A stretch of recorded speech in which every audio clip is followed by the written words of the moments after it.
Hello வணக்கங்க. நான் இப்போ உங்கள் கலை பேசுகிறேன். இப்போ வந்து பார்த்திங்கன்னா, இந்தியாவில் நம்மளுடைய கோடிக்கணக்கான மக்கள் ரொம்ப அதிகமாக கூடுற இடம் பார்த்திங்கன்னா, ஏழை எளிய மக்கள் கூடுற இடம் பார்த்திங்கன்னா, மிகப்பெரிய உணவு பொருளான ஆதாரமாக இருக்கும் ரேஷன் கடை தாங்க. இந்த ரேஷன் கடை பார்த்திங்கன்னா, மத்திய மாநில அரசால் இந்த ரேஷன் கடையில் மானிய விலையில் அரிசி, பருப்பு, கோதுமை, அடுத்து சமையல் எண்ணெய், இப்படி இந்த உணவுப் பொருட்களெல்லாம் கொடுக்கப்பட்டுட்டு வர்றாங்க.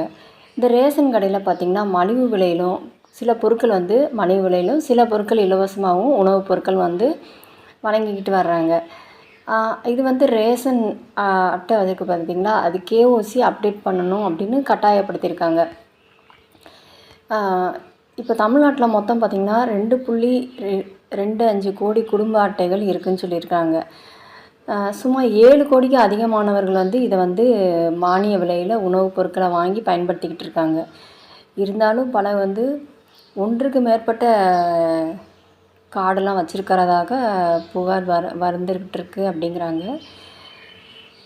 இறந்தவங்க பேரை நீக்காமல் இருப்பது, அதுக்கடுத்து திருமணமான போயிருப்பாங்க பார்த்திங்களா பெண் குழந்தைகள்லாம், அந்த பெண்கள் பேரை வந்து தாய் வீட்டிலேருந்து பேரை நீக்கி புகுந்த வீட்டுக்கு சேர்க்காம அப்படியே வாங்கிக்கிட்டே இருப்பாங்க. இல்லைன்னா சில பேர் வந்து பார்த்திங்கன்னா அம்மா வீட்லேயும் பேர் வச்சுருக்காங்க, அதை நீக்க மாட்டாங்க. அதுக்கடுத்து புதுசாக ஒரு கார்டு போட்டு அவங்களாம் உண்டாக்கி இப்படி மோசடி நடக்கிறத பார்த்திங்கன்னா அந்த மாதிரி நடக்காமல் இருக்கிறதுக்காக சில இதை வந்து கேஓசி அப்டேட் பண்ண சொல்லியிருக்காங்க. ரேஷன் கடையில் வந்து ஏழை மக்களுக்காக தான் இந்த பொருட்கள்லாம் விற்கிறாங்க. அதை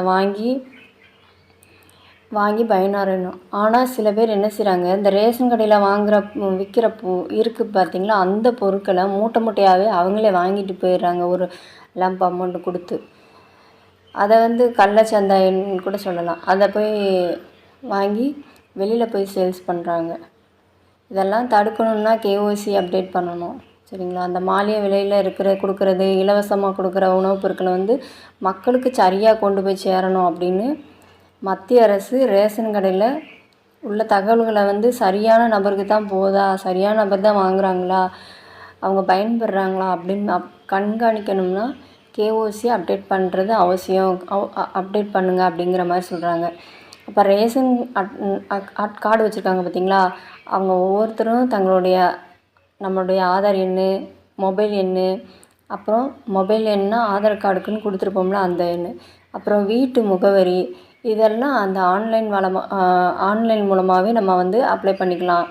இல்லை எனக்கு ஆன்லைன் மூலமாக எனக்கு அப்ளை பண்ண தெரியாது அப்படிங்கிறவங்க நீங்கள் உங்கள் பக்கத்தில் இருக்கிற நீங்கள் எந்த ரேஷன் கடைக்கு போகிறீங்களோ அந்த ரேஷன் கடையிலே போய் உங்களுடைய கேஓசி எல்லாத்தையும் எடுத்துகிட்டு போங்க.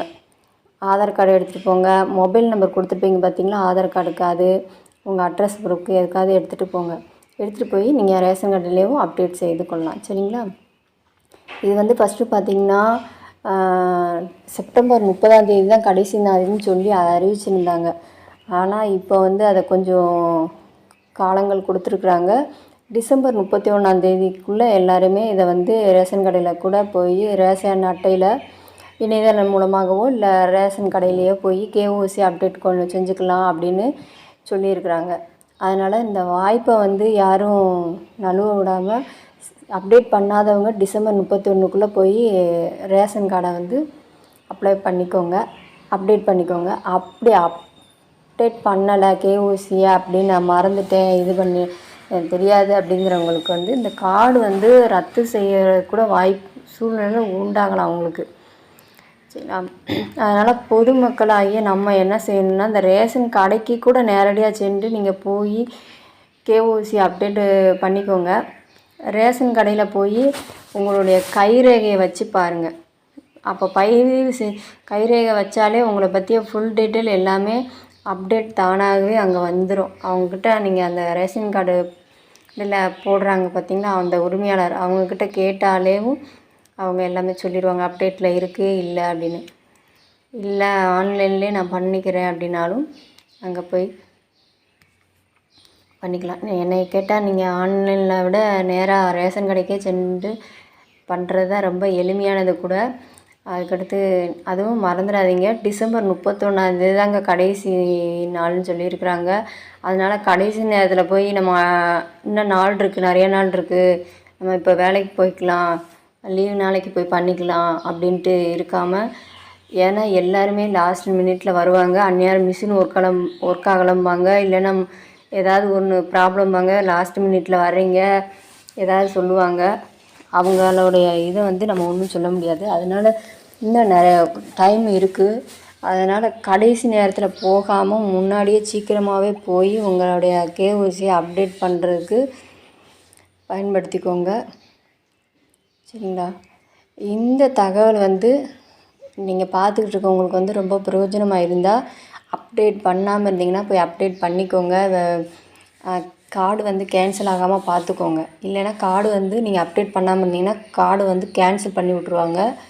எந்த சரக்கும் வாங்க முடியாது. இல்லை எனக்கு இந்த தகவல் வேண்டாம் அப்படின்னா, உங்களுக்கு யாருக்காவது பக்கத்தில் அறியாமல் தெரியாமல் இருப்பாங்க, அவங்கக்கிட்ட வந்து சொல்லி இந்த தகவலை சொல்லுங்கள், அவங்களும் பயன்பெறட்டும். மற்றொரு நல்ல ஒரு தகவலுடன் உங்களுடைய சந்திக்கும் வரை உங்களிடமிருந்து விடைபெறுவது உங்கள் கலை. நன்றி, வணக்கம், பாய் பாய்.